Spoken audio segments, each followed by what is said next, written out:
Welcome to University Centre Peterborough's Presenting Presentations module. In this module, you're going to develop knowledge to enable you to present a professional presentation. We're going to cover areas such as room layout and body language.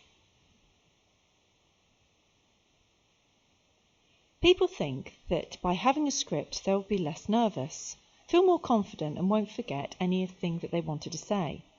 But if you're reading from a script, you'll not only lose potentially the opportunity to connect with your audience, but run the risk of them becoming disengaged.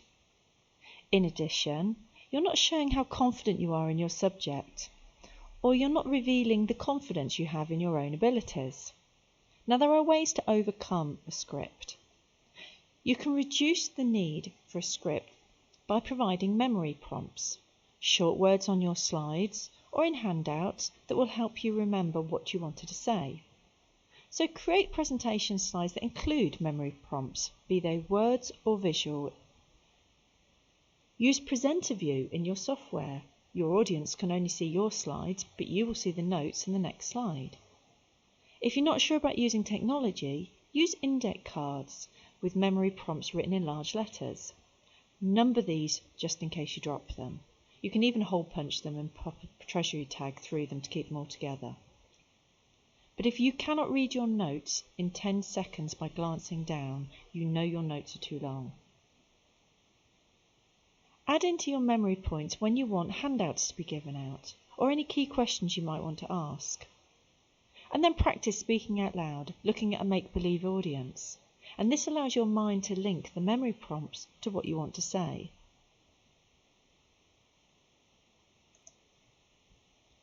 You want to appear confident, knowledgeable, natural and personable. And the old adage of fake it until you make it will help here.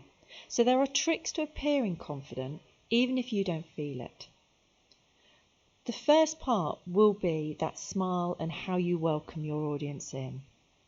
Drop your shoulders back, stand up straight. Look your audience in the eye, but only glance at your screen. The audience will want eye contact to be able to connect with you. You're going to move your eye contact around the group. It might be just one person on one side of the room and then move to the other side. But ensure you cover all areas of your audience. This makes people feel valued. Be mindful of any nervous habits you have, such as putting your hands in your pockets, pointing, twiddling with a pen or clothing or jewellery. Record yourself while practicing part of the presentation to see if you can identify what habits you have. Consider your body movement. You want to slightly exaggerate the movement of your shoulders, your body, your head and your hands. Lean forward when you want to make a point. Open your hands by your side when explaining issues. Be mindful of having your back to the audience, such as when using a flip chart. Using your hands to mirror your verbal communication will emphasise the points you want to make. Your voice is going to be the tool that will engage and inspire your audience. You want to be clear, natural and expressive. Speaking. If you consider speaking in short, simple sentences, such as on a soundbite from a TV presenter, it'll help you emphasise the right words. It also stops you becoming tongue-tied or confusing your message. Provide variation in your tone and your melody. Decide which words and phrases you want to emphasise. You'll need to emphasise more than in a normal conversation, especially if your group is larger. Wonder if you can be heard from the back. Ask your audience if you're not sure. Use volume to emphasise and convey passion or enthusiasm. If you're using a microphone, do stand at least 30 centimetres away from it. Ensure you're articulating your words clearly. And place pauses in a strategic spot so you can give your audience time to absorb, reflect, and gives you a chance to breathe. Find a natural pace that doesn't lose your audience or bore them. Some speakers can go too fast or go too slow. And match your tone with your content. You don't need to sound indignant when the slide content is happy. Good presenters learn to use a variety of tones and pace with their voice, and this can emphasise an impact on their presentations. But the best way of understanding how you sound to your audience is record yourself while practicing and then ask others for feedback. There are lots of different layouts you may want to consider, and it will depend on what you're presenting and who you're presenting to. You want to consider areas such as, are the tables accessible for everybody? Could somebody with a wheelchair, a walking aid or a pram get around your room? Can everyone see and hear, or are there pillars in the way? Will any of your audience require additional considerations such as an interpreter for British Sign Language? Is there enough table space for the audience to get their own resources out? So if they want to take notes, use a laptop, scribble down ideas. And is the room well ventilated and the heating adequate, or do you need to adjust these?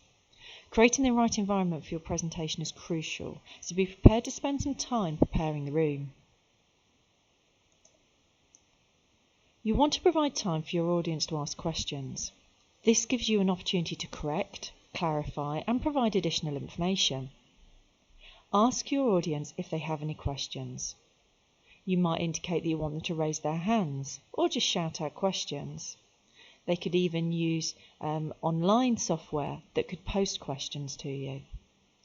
Select the question that you want to answer or select the person you wish to ask the question and keep eye contact with them as they ask their question. Actively listen, clarifying your understanding of the question if you need to. Break eye contact with them once you've heard the question and then rephrase or neutralise if you need to. This ensures that everybody has heard what the question is, but also you might need to be mindful of how it's being asked. Answer the question, but don't get sidetracked. If you don't know the answer, say so. If one person asks lots of questions, ask them which one they would like you to answer so that other people have the opportunity to also ask a question. If it's getting bogged down in detail, offer to pick up the conversation outside the presentation. Where possible, link your answer back to your presentation and then move straight on to the next question. Keep an eye on the time though and thank people as they ask the question. The more preparation you can do about considering what you might be asked will help also reduce the number of questions because you can then include this information directly into your presentation. Online presentations require some additional considerations as there's less verbal clues for you to pick up on. You'll also need to be able to use the software in an engaging and professional manner. Preparation and practice here is key. There are different types of software and you'll either be told by the organisation which one to use or you can choose. So it's definitely worth spending time practicing to ensure that you can do some of the following areas. Can you create a meeting? Can you schedule a presentation? Can you manage the chat, etc.? With hosting your meeting,